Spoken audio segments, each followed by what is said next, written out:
साद बिन अबी वक़ास रज़ी अल्लाह ताला अन्हु जब बहरैन पे हमले के लिए गए थे ना, बहरैन पे हमला किया तो बीच में 36 किलोमीटर का समंदर है,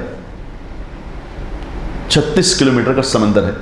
जब समुद्र, उस वक्त तो किश्तियाँ जहाज़ तो थे नहीं, अब जब घोड़े वहाँ पहुँचे, बड़े गौर से ये बात समझना आज ताकि तुम्हें समझ आए, और जो रिकॉर्ड हो रहा है वो भी सुन लो।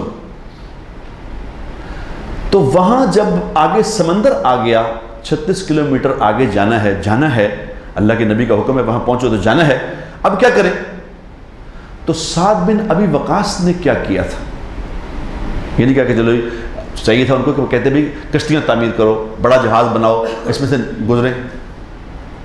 उन्होंने पीछे मुड़ के अपने साथियों को देखा, ये भी क़यामत तक के आने वाले इंसानों के लिए एक प्रेसिडेंट है, प्रेसिडेंट कि तुमने क्या करना है।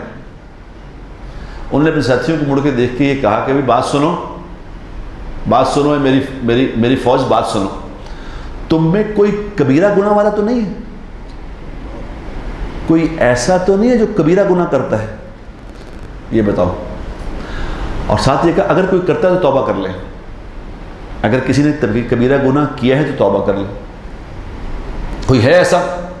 तो खुदाए पाक की कसम, ये किताबें पढ़ के देख लें, उस पूरी फौज में एक भी आदमी ऐसा नहीं था जो कबीरा गुनाह करने वाला है। उन्होंने कहा अमीरुल मोमिनीन, ए हमारे अमीर, हम में कोई कबीरा गुनाह करने वाला नहीं है।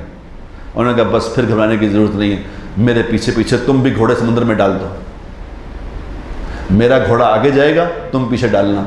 और बिस्मिल्लाहिर्रहमानिर्रहीम पढ़ के समुद्र में घोड़ा डाला तो समुद्र पे घोड़ा ऐसे भागना शुरू हो गया जैसे पथरीली ज़मीन पे भागता है।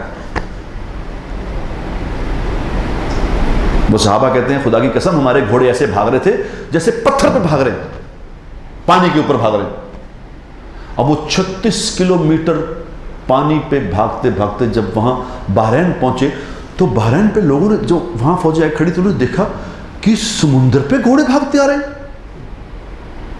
ये क्या हुआ? तो उन्होंने शोर मचा दिया, उन्होंने कहा देव आमदन, ये देव आ रहे हैं, ये इंसान नहीं है, तो इंसान तो हो नहीं सकते। वो बगैर लड़ाई के सारा एकदम सब कुछ पता हो गया।